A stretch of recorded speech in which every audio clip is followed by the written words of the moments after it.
not here by accident. St Albans is a wonderful, wonderful place to visit at any given time, but particularly on the day that the Liberal Democrats comfortably top the poll here in the constituency,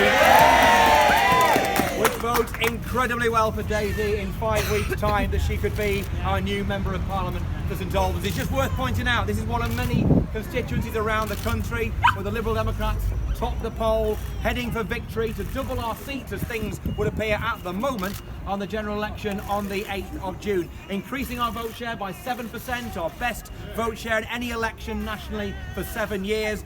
Double the increase the Tories have experienced in terms of vote share around the country, with the Labour Party utterly imploding and devastated like no other opposition party in recent memory.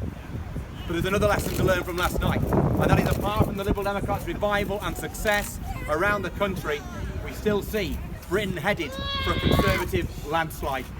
Now, imagine this. Imagine Theresa May on the 9th of June with a majority larger than Margaret Thatcher's. I don't have to imagine, but imagine what that means for your family, what it means for you, what it means for your job security, what it means for your hospital and for your school with a colossal Conservative majority like that. I don't need to imagine that. I grew up in a community under a government like that. I grew up in a community in the 1980s with a government with that kind of majority taking us for granted in that kind of way. I grew up in a community where half of my mates' parents at any given time, me included, spent our time out of work. Why? Spent their time out of work. Why? Because we had a government that could take Britain for granted, that could take you for granted, your family for granted.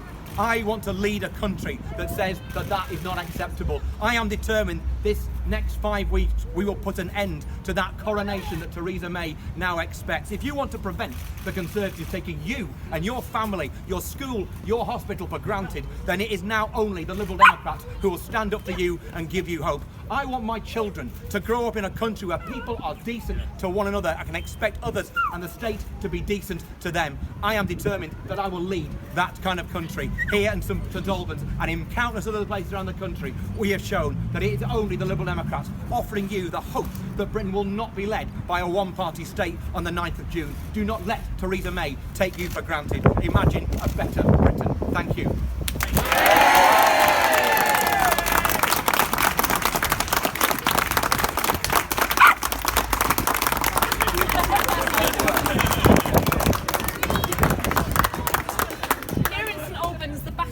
Have been drawn for the general election on the 8th of June.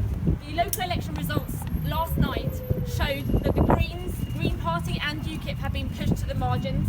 The Labour Party have been dealt a massive blow. It will be a straight-up contest on the 8th of June between Theresa May's hard Brexit government, supported by the incumbent MP, and the Lib Democrats, the only party standing up for Britain's future and a better future for the people of St Albans. This is primarily a general election about Brexit, but people here in St Albans are also very worried about the state of the NHS, about the huge funding for education that will affect almost every single school here in St Albans. They're worried about the effect of leaving the single market and what impact that will have on financial services, on the environment and workers' rights. And people of St Albans are sick to the back teeth of not having anybody that represents their values. So if you feel, and I speak directly to every single person who has a vote on the 8th of June, if you want somebody who will speak for you, if you want somebody who will represent your values and put your interests first, please vote for me, Daisy Cooper, and the Liberal Democrats on the 8th of June. Thank you. Thank you, Daisy.